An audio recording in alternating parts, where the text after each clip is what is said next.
ગણપતિ દાદા વિઘ્નહર્તા છે. યોગ્ય સમયે યોગ્ય નિર્ણય લેવા માટે શું કરવું શું ન કરવું એના માટે વિવેક બુદ્ધિ જરૂરી છે. જો એ વિવેક બુદ્ધિ હોય તો જીવનમાં આવતા વિઘ્નો ઘણા ટળી જાય. એટલા માટે ગણપતિ દાદા વિવેક બુદ્ધિ પ્રદાતા કહી શકાય, કે જે આપણને વિવેક બુદ્ધિ આપે.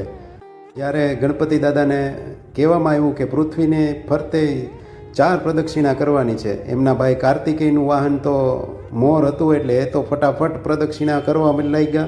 ગણપતિ દાદાથી તો કાંઈ થાય નહીં એટલી ઝડપથી. એટલે એમને પિતા મહાદેવ અને માતા પાર્વતીની પ્રદક્ષિણા કરી અને પછી કીધું કે તમે જ મારા માટે આખી દુનિયા છો.